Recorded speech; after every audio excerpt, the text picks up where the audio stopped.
Bum, ba-da, bum, ba-da, bum, ba-da, bum, ba-da, bum, ba-da, bum, ba-da, bum. Bum, ba-da, bum, ba-da, bum, ba-da, bum, ba-da, bum, ba-da, bum, ba-da, bum, ba-da, bum, ba-da, bum, ba-da, bum, ba-da, bum, ba-da, bum.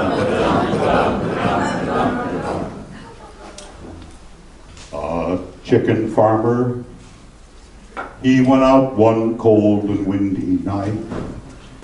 He had an awful feeling something wasn't right. A giant chicken with a rotten egg hit him in the eye. It was the night he dreaded. Ghost chickens in the sky.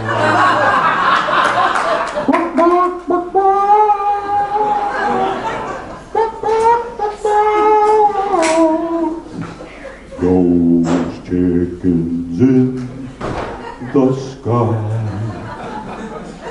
He'd been a chicken farmer since he was 24. Working for the colonel for 30 years or more, killing all them chickens and sending them to die. Fry. Now you see it's payback time. Ghost chickens in the sky. And she wrote under her name, that's Nanette right there, she wrote under her name S-O-N-Y.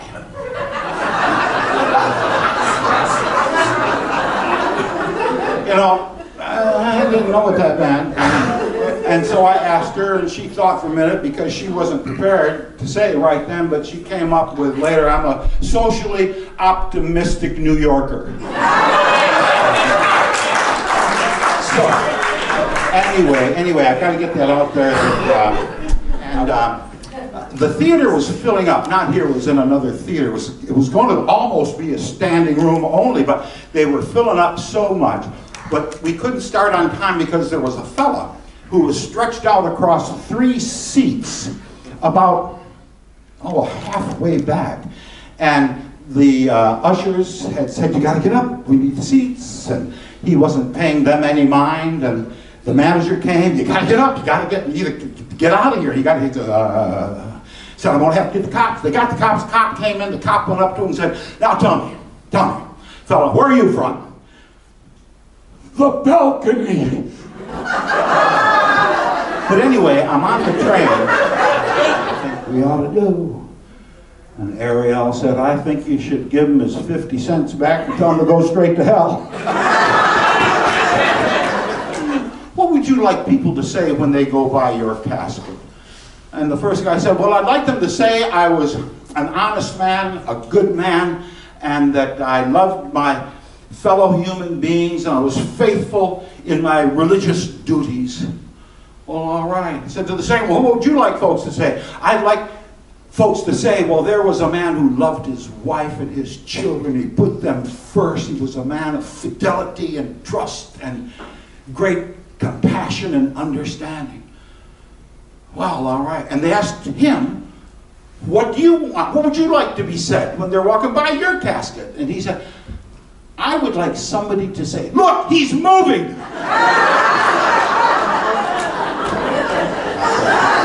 The little girl whose grandfather was in the hospital, you know this, I'm sure. She came running in by herself to the hospital room. She said, Grandpa, quick, make a sound like a frog, make a sound like a frog.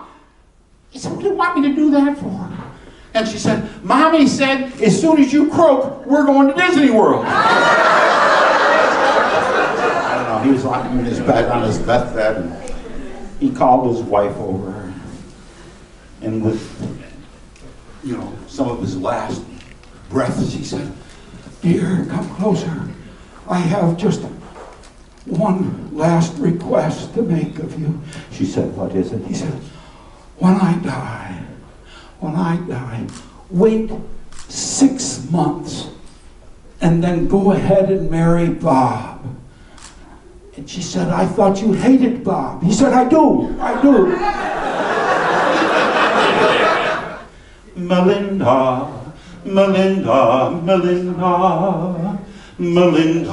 my darling, my own. You're dearer to me, my Melinda, than anyone I've ever known. I tell you, my friends, you'd never believe the things that she said to me. For in our little song, only one thing was wrong. I forgot I was out with Marie. There was more of her there. All together now. Sigh.